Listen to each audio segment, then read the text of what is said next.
بدل جائے گا. یہ موت کا خوف نکالنے والی چیزیں ہیں. ڈر.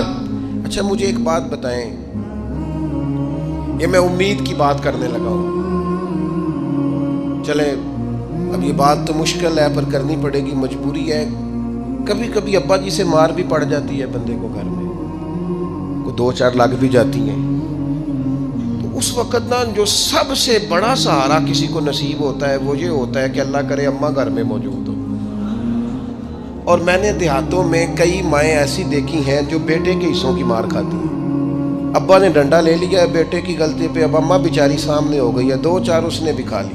یہ بات آپ سمجھیں, موت کا خوف نکالنے کے مفہوم میں بات عرض کر رہا ہوں. اماں موجود ہونا گھر میں تو ابا سختی بھی کرنے لگے تو کسی وقت احساس ہوتا ہے کہ جناب یہ سختی نہیں ہوگی کیونکہ میری اماں, اور اماں پوری وکیل بن جاتی ہے کہ نہیں تو نہیں پتا وہ ہو گئی غلطی, وہ فلانے دے منڈے نے خراب کیتا ہے, حالانکہ ہو سکتا ہے اس نے اس کو بھی خراب کیا ہو, لیکن وہ اماں وکیل ہے, وہ وکالت کر رہی ہے اور وہ بے لوث کر رہی ہے. ہوتا ہے ایسے. اس بات کو سمجھ لے اچھے طور پر. موت کا خوف نہیں, ڈر نہیں, اس لیے کہ گھر میں ماں موجود ہو تو باپ کا ڈر نہیں ہوتا. تو قبر حشر میں تو رسول کریم موجود ہے, وہاں تو نبی کریم موجود ہے, وہاں تو اللہ کریم اپنی رحمت فرمائے گا بندوں پر. اس لیے خوف نہیں, پینک نہیں. اپنی غلطیوں کا احساس ضرور کریں, اپنے اعمال پر توجہ ضرور دیں, لیکن موت کے خوف تلے دبتے نہ جائیں. انشاءاللہ صبح قیامت کرم ہوگا. میرے نبی پاک علیہ الصلوۃ والسلام نے تو فرمایا ہے بس ہم نے ایمان کامل لے کے جانا ہے دنیا میں. حضور نے فرمایا ہے جس طرح 14ویں رات کا چاند چمکتا ہے اس طرح میرے غلاموں کے چہرے چمکیں گے قیامت کے. اللہ کے رسول صلی اللہ علیہ وسلم فرماتے ہیں جسم کے جن جن حصوں پر وضو کا پانی لگتا رہا وہ قیامت میں چمکیں گے. دور سے لوگ ان کا نور دیکھیں گے, پتہ چلے گا وہ محمد عربی کے غلام آ رہے ہیں. یہ کرم ہوگا صبح قیامت, یہ عطائیں ہوں گی. اس لیے مومن موت سے ڈرتا. سیدنا بلال حبشی رضی اللہ تعالیٰ عنہ, آخری وقت ہے, نزع کا عالم طاری. اور یہ گفتگو دیکھیں غلاموں کی, آپ کی اہلیہ رو پڑی, کہنے لگی ہائے ہائے افسوس. حضرت بلال فرمانے لگے کیا ہوا؟ کہنے لگی افسوس ہے کہ آپ دنیا سے جا رہے ہیں. تو حضرت بلال نے مضمون ہی بدل دیا, سوچ کا زاویہ ہی بدل دیا. فرمانے لگے یہ افسوس کا مقام نہیں, یہ تو خوشی کا مقام ہے.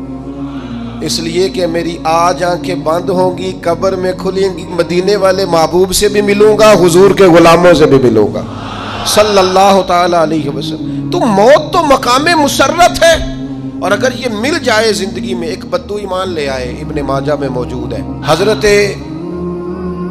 ابو ہریرہ رضی اللہ تعالیٰ عنہ حدیث کے راوی ہیں, فرماتے ہیں ایک بدو ایمان لائے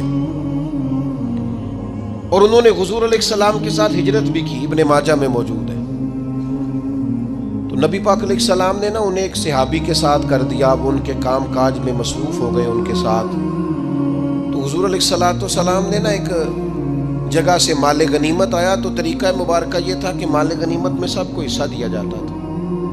اگرچہ وہ جہاد پہ نہیں گئے لیکن حضور نے انہیں بھی حصہ دیا. تو وہ صحابی تو رو پڑے, عرض کرنے لگے حضور میں اس کے لیے تو ایمان نہیں لایا تھا.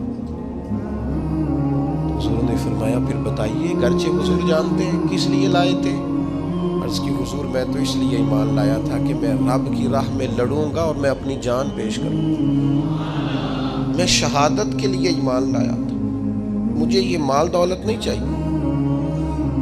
تھوڑی ہی دیر گزری کہ ایک اور مارکے کا اعلان ہو گیا, جنگ کا اعلان ہو گیا. حضور نے فرمایا چلو. وہ گئے اور چند ہی لمحے گزرے کہ وہ میدان میں اترے اور پھر شہید ہو گئے.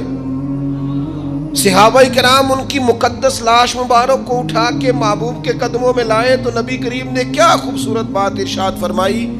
حضور فرمانے لگے دیکھو اس نے اللہ کی تصدیق کی ہے تو رب نے بھی اس کی تصدیق فرما دی. اور پھر یہ 2 جملے محبوب کہتے کہتے اٹھے اور پھر حضور نے اپنا جبہ مبارک اتارا اور اتار کے فرمایا اس بندے کو نا اس جبے میں کفن دے دو, اس میں اسے کفن دو, اس لیے کہ تو شہادت کے لیے ایمان لایا. موت کی آنکھوں میں آنکھیں ڈال کے جیا, اپنی زندگی کمزور نہ گزارو. مسلمانوں پہ کافر کا روب طاری ہو گیا ہے. ایک تو ہوتا ہے نا کہ کوئی مدد کرنا، کوئی آگے بڑھنا، فلسطین کا نام تک نہیں لے رہے حکمران زبان سے، ذکر تک نہیں کر رہے، چینل ذکر نہیں کر رہے.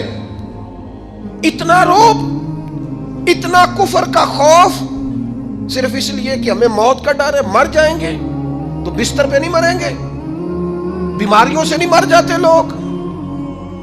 خدا کے بندو، اپنی زندگی میں اتنا خوف اگر موت کا پیدا کر لو گے. حضرت سعید ابن جبیر رضی اللہ تعالیٰ عنہ بہت بڑے فقیہ تھے. حجاج بن یوسف نے بلایا اور کہنے لگا میں تمہیں موت دینے لگا ہوں، مار دوں گا تمہیں. بڑا ظالم آدمی تھا، بڑے لوگ اس نے قتل کیے تھے. حضرت سعید رضی اللہ تعالیٰ عنہ مسکرا پڑے اور غصے میں آیا. کہنے لگا کیوں ہنستے ہو؟ فرمانے لگے تو بڑا بیوقوف ہے، تجھے کس نے کہا زندگی اور موت تیرے ہاتھ میں؟ یہ تو تب آئے گی جب میرا رب چاہے. کہنے لگا لے جاؤ ان کو اور جا کے قتل کر دو. تو وہ جب جلاد لے جا رہے تھے تو آپ اور کھل کے مسکرائے، ہنسے. یہ آپ کی طاقت ہے کہ موت کو دیکھ کے مسکراہٹ ہو، لبوں پہ تبسم، رقصہ ہو، مسکرائے. جب آپ مسکرا رہے تھے تو اس کو اور غصہ آیا، واپس بلایا. کہنے لگا مسکراتے کیوں ہو؟ فرمانے لگے تیری جرت پہ مسکرا رہا ہوں، اور اس بات پہ مسکرا رہا ہوں کہ رب کتنا بے نیاز ہے، تیرے جیسے لوگوں کو بھی مہلت دے رکھی ہے. کتنا بے نیاز ہے، تیرے جیسے لوگوں کو مہلت. اور غصے. کہنے لگا میرے سامنے قتل کرو. حضرت سعید ابن جبیر رضی اللہ تعالیٰ عنہ نے منہ کعبے کی طرف کر کے پڑھنا شروع کیا. انی وجہت وجہی للذی فطر السماوات والارض حنیفا وما انا من المشرکین. آپ یہ پڑھ رہے تھے تو کہنے لگا اس کا منہ کعبے سے پھیر دو. کعبے سے منہ پھیرا تو آپ فرمانے لگے تو بڑا ہی بیوقوف ہے، میرا رب کو صرف کعبے کی طرف مقید ہے. وَلِلَّهِ الْمَشْرِقُ وَالْمَغْرِبُ فَأَيْنَمَا تُوَلُّوا فَثَمَّ وَجْهُ اللَّهِ. چہرہ پھیر دیا جب اس نے تو آپ فرمانے لگے مشرق بھی اللہ کا، مغرب بھی اللہ کا. اور اللہ فرماتا ہے تم جدھر بھی منہ کرو ادھر ہی اللہ کی رحمت ہے. یہ پڑھا تو اب اس نے لٹایا.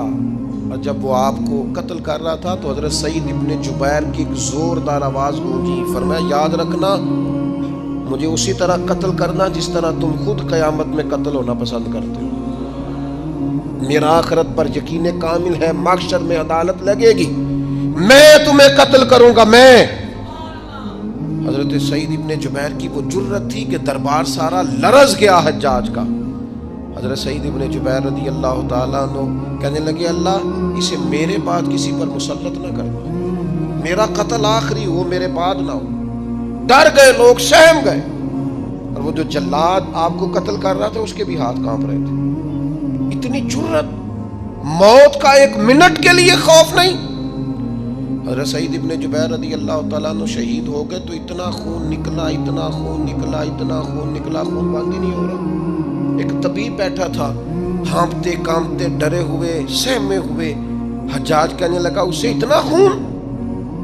تو کہنے لگا بادشاہ میں نے سالوں مریض دیکھے ہیں، اس کو پتہ چل جائے نا مرنے والا ہوں وہ تو اتنا خوف میں آتا ہے پہلے ہی اس کا سارا خون جم جاتا ہے اور سکڑ جاتا ہے اور اس کا خون جل جاتا ہے.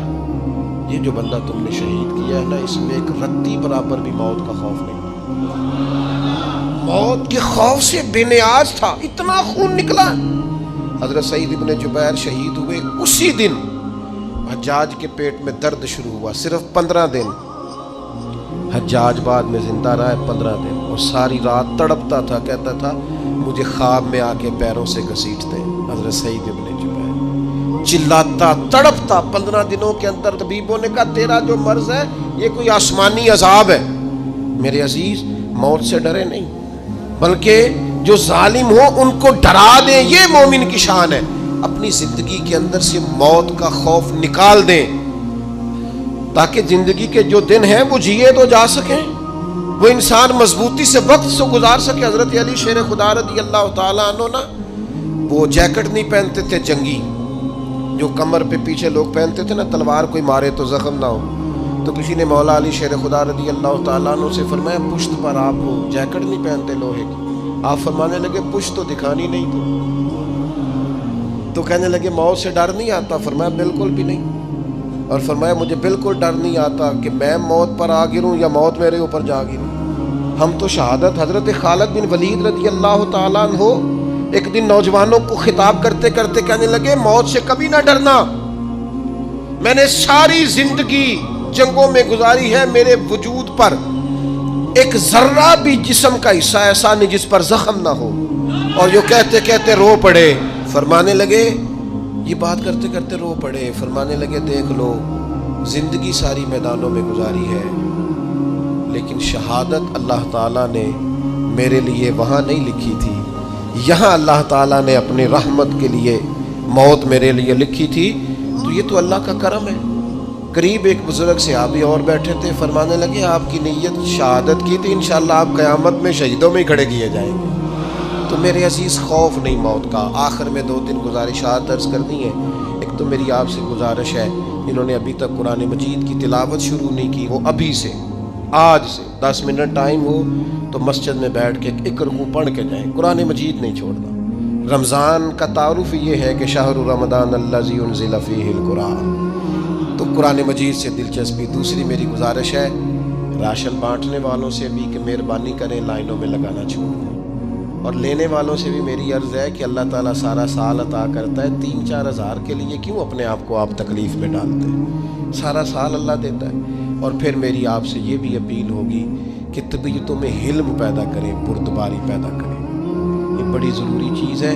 مثبت سوچیں لائیں، روزہ ہماری تربیت کرتا ہے۔ اور پھر آپ سے یہ بھی اپیل کروں گا، رمضان شریف کی مقدس گھڑیوں میں صرف اپنے لیے نہیں سوچیں، امت کے لیے سوچیں، بالخصوص فلسطین کے مسلمانوں کے لیے کم از کم دعا مومن کا ہتھیار ہے، وہ تو جم کے کریں اللہ کے حضور۔